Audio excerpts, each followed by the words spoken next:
A strange sound from the bathroom on a cross-country flight gives flight attendant Leslie a terrible fright. Little does she realize that the kid inside will forever change her life. Leslie rubbed her temple with one hand as she headed to her plane. She had a throbbing headache to remind her of the night she had spent partying at one of the hottest clubs in Atlanta. Amy. Leslie called when she saw her fellow flight attendant. "Please tell me you have some headache pills." Amy looked at Leslie and rolled her eyes. "Of course I do, but you should know better than to party the night before a cross-country flight." "What else am I supposed to do? Visit museums?" Leslie sighed. "At least partying keeps me distracted." Amy gave Leslie a friendly nudge, and the women boarded the plane together.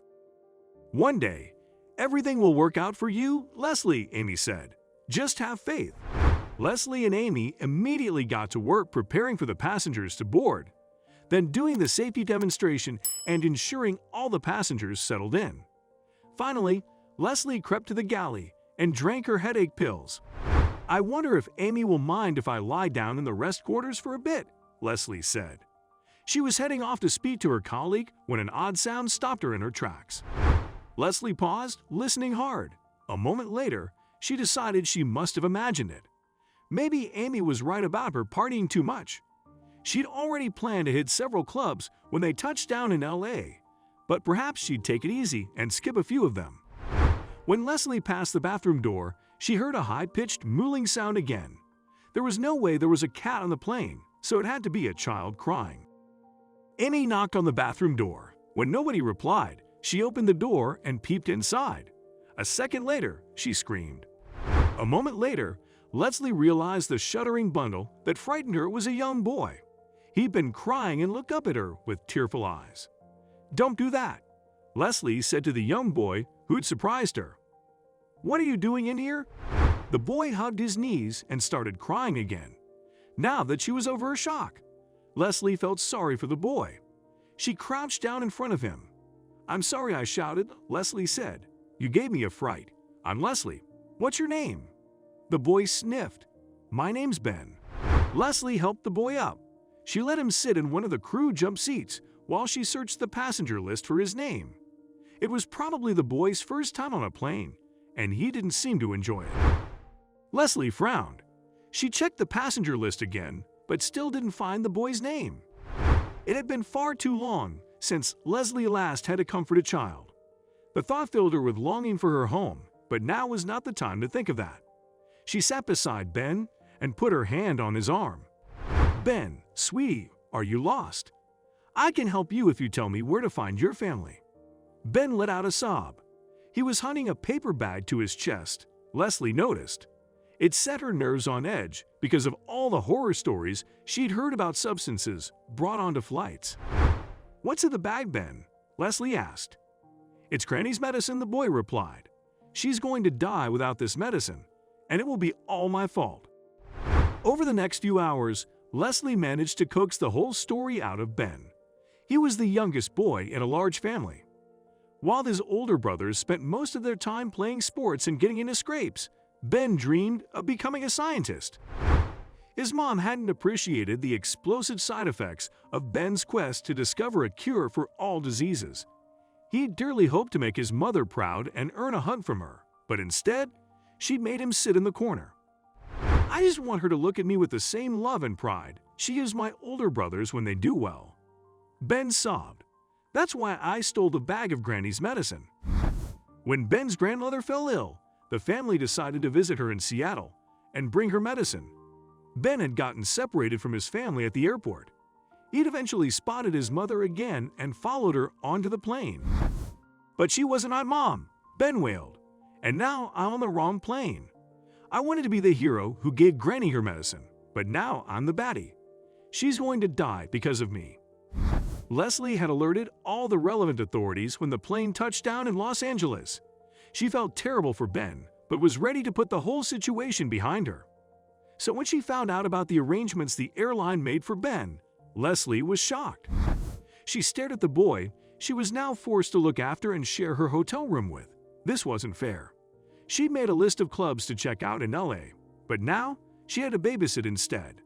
Several times, she texted Amy and her other colleague, Brandon, but neither of them was willing to mind Ben for her. She'd even considered searching for a local babysitter, but realized she couldn't afford it. She had to save as much as possible to send home. The pair were silently eating a pizza Leslie ordered for dinner when her phone rang. She answered it, and her stomach dropped when she heard what the caller said. "My baby is sick," Leslie asked. "What happened, Mom?" "Joe was doing well the last time we spoke. Have you taken him to a doctor?" "Yes," Leslie's mom replied. "And she referred us to a specialist. We have an appointment for later this week. They mentioned a genetic disease, and they might need you to come in for tests too since you're his mom." "Whatever it takes, so long as my Joe gets better," Leslie replied. When she ended the call, Leslie curled into a ball and wept. She wished with all her heart she could wrap her son in her arms, smell his soft, curly hair, and tell him everything would be okay. Unfortunately, Joe was far beyond her reach. Her flight schedule hadn't taken her home in over a month. As much as she tried to forget her longing for her son by partying and getting wasted, nothing could stop her heart from aching. "Miss Leslie?" Ben approached and put his hand on her arm. "I think you should have these for your Joe." Leslie felt another wave of tears coming on as she looked at the bag of medicine Ben offered to her. "If I can't save my granny, at least I can help you," Ben said. "Take them for Joe so he can be healthy again." "I have a better idea." Leslie started typing on her phone. "I'm going to get you to your granny in Seattle, Ben. Afterward, I'm going home to Missoula to see my son." Leslie booked a plane ticket for Ben at her own expense. She then organized leave and arranged to accompany Ben on his flight while on her way home. "I'm scared," Ben said as he and Leslie boarded their flight. "What if Granny is already dead because of my mistake? Mom will never love me then." Leslie ruffled the boy's hair. "Your mom has always loved you, Ben, and she always will. That's what parents do. I'm sure she's been very worried and will be happy to see you safe." Ben didn't seem to believe Leslie, even when his entire family rushed forward to hug him when they arrived in Seattle. Leslie looked on as Ben's mom smothered him with kisses and swore never to ignore him again. Unfortunately, Leslie's reunion with her family was less cheerful. She was shocked to see how pale and thin Joe had become since she last saw him. He felt so fragile in her arms. Leslie stayed up late that night talking to her mom and going over the various tests the doctors had run on Joe. She felt overwhelmed, helpless, and incredibly guilty. When she finally retired for the evening, Leslie crept into Joe's room and curled up next to him. She buried her face in his soft, coconut-scented hair and promised him, herself and God, to do whatever it took to see her son healthy and happy again. As the days drew on, Joe's condition didn't improve. The specialist couldn't figure out what was wrong with the boy. In the meanwhile, he seemed to grow weaker every day. Leslie put in for extra days on her leave, but the airline wasn't very understanding. They refused to pay her for the time off, even though Joe was sick. After another week of caring for Joe and paying for doctor's visits, money was getting tight. Leslie's mom was on a pension and had always relied on Leslie to pay for Joe's needs while she cared for the child. Now the women needed to figure out how to proceed.